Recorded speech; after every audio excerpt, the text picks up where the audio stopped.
I found myself in a novel as the malicious supporting character. But I haven't done anything wrong. I've even become friends with the heroine and married the gentle second lead. I always thought I was happy until I stumbled upon my husband's diary. It turns out he was reborn. All these years of kindness were just to prevent me from harming the heroine. Holding the pregnancy test result and touching the tiny life inside me, I felt an unprecedented sense of security. I've been living in this world for 13 years, and at this moment, it feels like I've finally found a complete sense of belonging and attachment. I transmigrated into this novel world after my death, becoming the malicious supporting character with the same name as mine. But I thought I was lucky. I arrived before the story unfolded. So I hadn't done anything to wrong the main characters. In fact, because of the female lead's cheerful personality, we became best friends who could talk about anything. I turned into a guardian of love, encouraging her to pursue her romantic interests actively, watching her fall in love with the male lead and sending her off as a bridesmaid when she married the man she loved. The female lead is the second person I want to share my good news with. As for the first, it's obviously my husband. My husband, Andrew, was originally the gentle second male lead in the novel, always silently protecting the female lead, perhaps due to the butterfly effect of my changes. He no longer follows the female lead but focuses all his attention and affection on me. Walking together for 13 years, I truly felt love. So I married for love without hesitation. Now, our little family is about to welcome a new life, and I can't wait to share this good news with him. I thought about it, and instead of saying it directly, I decided to let him discover it himself. I sneaked into the study, sat in his chair, and casually opened a drawer. An old notebook caught my eye. It stood out because it didn't match the neat and uniform files around it.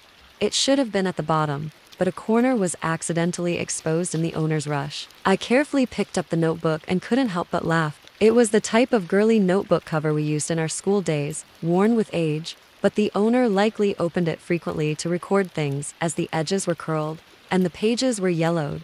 We never had secrets between us as a couple, so I opened it without any hesitation. On the title page was written in large English handwriting, "Forever Love." I lowered my head with a shy smile, my face flushing. Could this be a love letter he wrote for me? I took out the pregnancy test result, planning to place it inside. I wanted to give him my most precious love letter. I carefully opened the first page and was instantly dumbfounded. My eternal love, Tina. Tina is the female lead in the story. Suddenly, I felt my blood reverse, and my whole body froze as if my throat was stuffed with heavy cotton, making it hard to breathe. My fingers trembled, yet uncontrollably. I read page by page with a kind of obsessive self-torture. I read the entire diary word by word, rather than a diary. It's more like a love letter that can't be sent. Summarized in just a few words, Andrew loves Tina but can't be with her. It turns out Andrew was reborn. It turns out Andrew always loved Tina deeply. It turns out all of Andrew's care and affection for me was just an act. He needed to keep an eye on me to prevent any possibility of me harming the woman he loves. The joy of being pregnant vanished, leaving only bitterness in my heart. For 13 years, I never thought of harming Tina, but at this moment, I truly envied her. I envied her for the brief kindness and warmth she once gave, which made a man remember her deeply for 13 years, even at the cost of entangling with the malicious supporting character to ensure her happiness. My heart was in turmoil, tangled with pain and despair, and I couldn't even remember how long I cried, just feeling that everything around me turned into a terrifying illusion. Exhausted, I fell asleep on the sofa until Andrew came home and woke me up. He was reeking of alcohol, staggering as he walked. "Honey, I'm back," he said with a smile. "Sorry. I had a business dinner tonight, so I came back late." I smiled bitterly, the smile not reaching my eyes. Yet I still fulfilled my duty as a wife. I went to help him, undoing his tightly buttoned tie and loosening the collar. "Thank you, honey. You're so good." I gazed at Andrew, realizing his gratitude was very perfunctory. If he paid a bit more attention, he would have noticed the redness and swelling in my eyes. Perhaps pretending to deal with me has become a habit for him.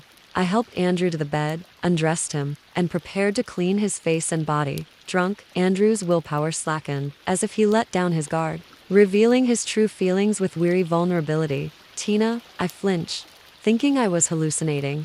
I stared at Andrew, my nails digging into my palms. "Tina," the cruel reminder echoed again, in a self-destructive manner. I subconsciously imitated Tina's tone. "Andrew." Andrew suddenly grabbed my hand tightly, his drunken eyes filled with tenderness and affection.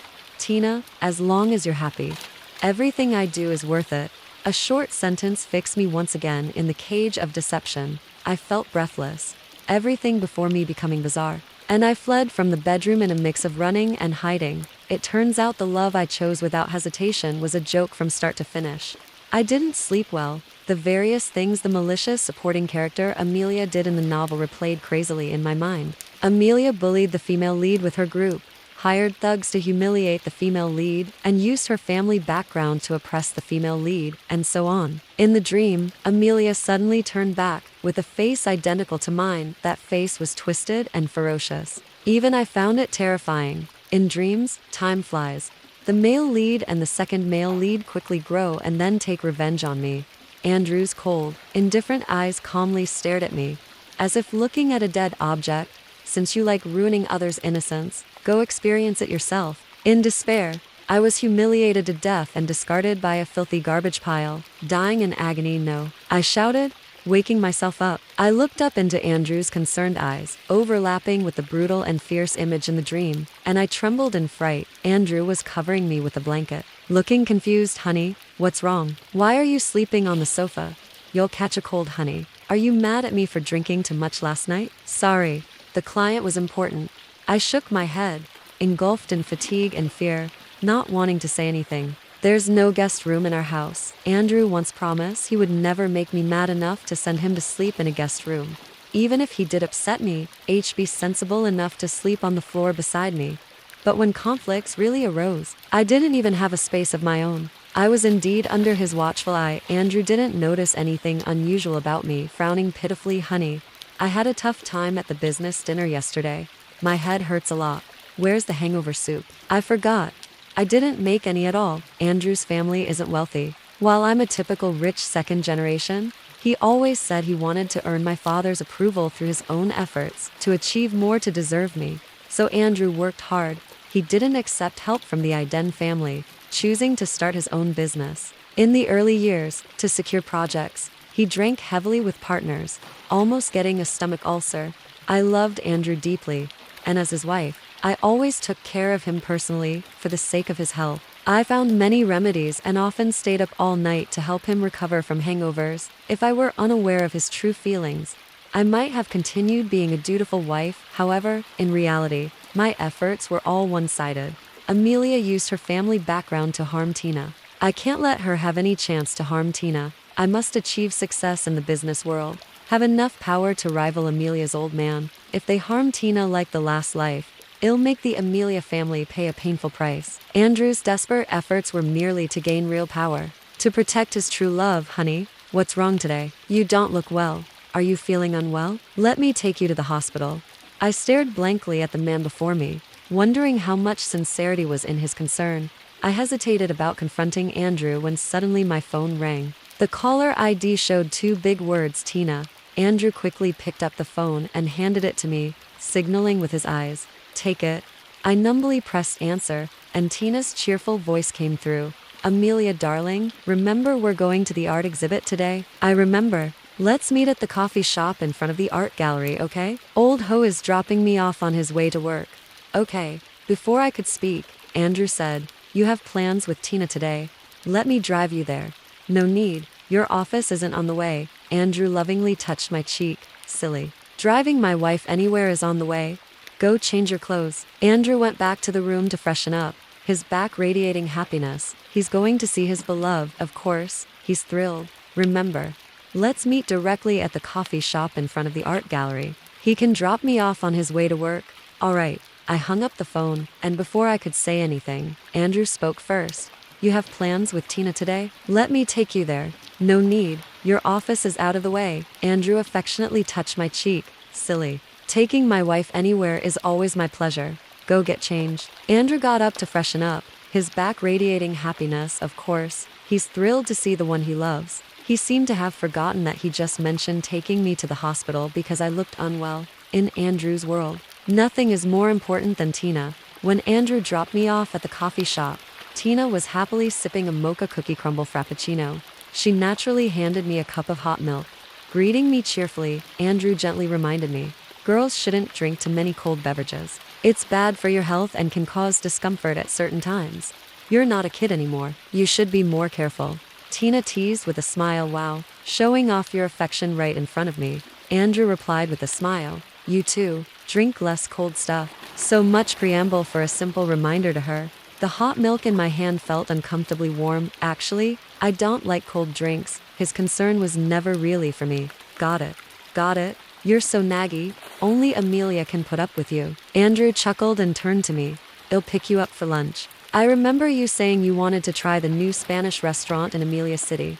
Once doubt creeps in, you realize how insincerely his concern is acted. It wasn't me who wanted to try the Spanish restaurant. It was Tina. But I was blindly in love, and he played his part well. Now that the truth is out, I see I was just blinded by my own ignorance. Tina held me close. Okay. You should go. Don't interrupt our girl time. She pulled me inside, mumbling non-stop. Amelia, I'm so excited for Master Gus' work. I instinctively looked back at the man in the distance. He was watching us with a scrutinizing gaze, but when our eyes met, he quickly hid his emotions. He put on a performance of deep affection, acting all affectionate. Andrew, aren't you tired? Certainly.